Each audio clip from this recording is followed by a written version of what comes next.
All right, aspirants, welcome. In this explainer, we are going to break down one of India's most significant tribal welfare missions, the Karmayogi Abhiyaan, specifically for your exam prep. This is a big one, so let's get right to it. Okay, so let's dive into this. And I want to be clear from the start, this is not just another scheme. It's a fundamental, ground-up shift in governance. And we're going to cover every crucial detail you need to know for your exam. So here's how we'll break it down. We'll start with the why, the context and vision. Then we'll get into the what, the who and the how. After that, we'll look at the impact and milestones and finish up with a quick revision slide, which is going to be super helpful. First up, section 1, the why.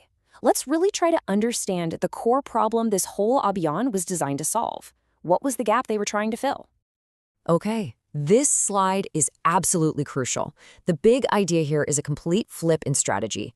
For so long, the model was top-down, right? Government delivers, citizen receives. Kind of passive. This created a huge bottleneck at what we call the last mile. The Karmayogi Abhiyaan flips that on its head. It's bottom-up, community-driven. The citizen is no longer just a beneficiary. They're a leader of change. It turns a last-mile problem into a first-mile opportunity. Getting this concept down is a game-changer for your mains answers. Now, look at this number, 1,24,000 crore rupees. That's a huge budget for scheduled tribe welfare. In fact, it had already increased fivefold. So what does that tell you? The problem wasn't a lack of funds. The money was there. The real issue was the capacity to deliver those services effectively, to make sure that money reached the people who needed it. That's the gap this mission was built to close. And at the heart of this mission, you've got 3 core principles. It's kind of like its philosophical DNA. You've got Seva, which is service, Samarpan, dedication, and Sankalp, resolve. For your prelims, just remember the 3S vision. Simple, right? Seva, Samarpan, Sankalp. All right, section 2, the what. So we've seen the vision, now let's get into the nitty-gritty, the actual model of transformation they're using. This is the how it works part. And here it is.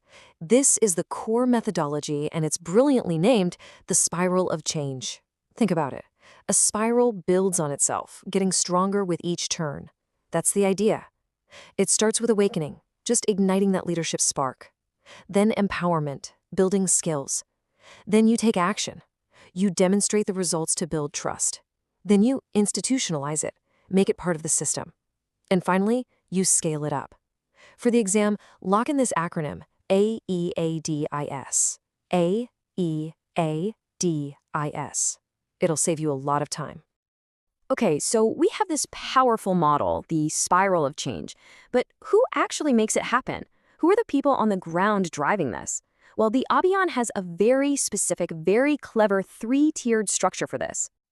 Pay close attention to this table. This is the KSS cadre. Think of it in layers. At the core, you have the Adi Karmayogi. These are your government officials, the ones responsible for leadership and getting things done. Then you have the Adi Sahayogi. Sahayogi means helper, right? So these are your mentors and facilitators, teachers, doctors, local leaders. And finally, the Adi Safi. Sathi means friend or companion. These are the volunteers, the SHG members, the tribal elders. They're the eyes and ears on the ground. The mnemonic to remember this is KSS, Karmayogi, Sahayogi, Sathi. And just look at these numbers for a second. This isn't a small-scale pilot project. We are talking about building a massive grassroots force of 20 lakh. That's 2 million changemakers. The scale is just immense. You've got trainers at the state, district, and block levels, all feeding into this huge village-level cadre.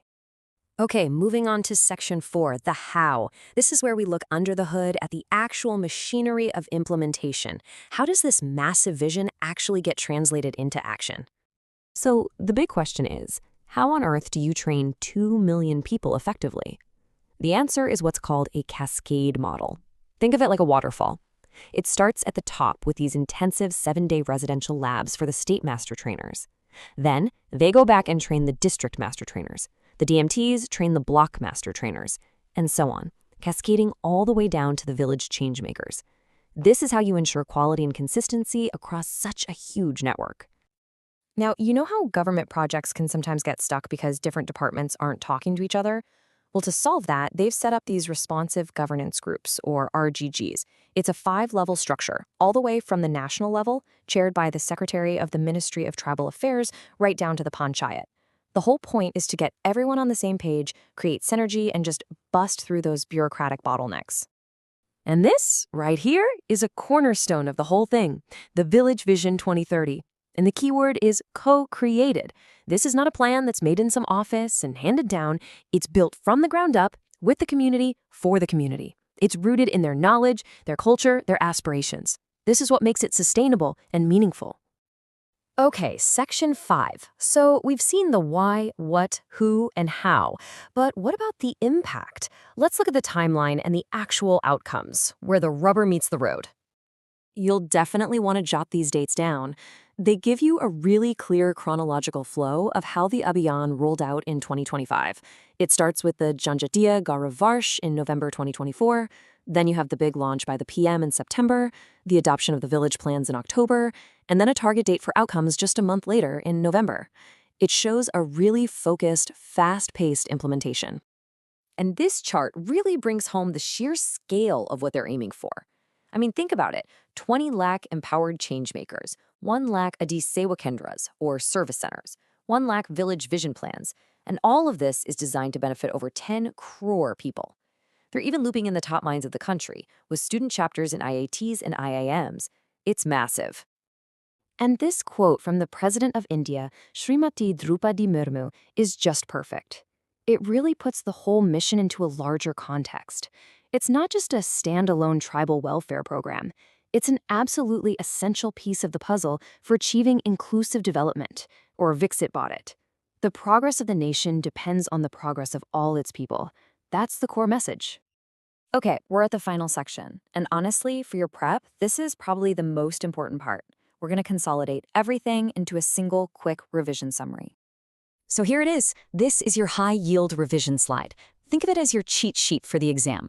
We've got the core objective, bridging that last-mile delivery gap with a bottom-up approach. We've got the 3S vision, the AIDIS model, the KSS cadre of 20 lakh changemakers, the RGG governance structure, the Village Vision 2030 plans, all the key dates, the budget context, everything. Seriously, if you remember what's on this slide, you're in a great position. And we'll leave you with this final thought to chew on. This Village Vision model, this whole participatory, co-created framework, how could it be a blueprint for other sectors? Could this be the key to unlocking development challenges in education, in healthcare, across the board?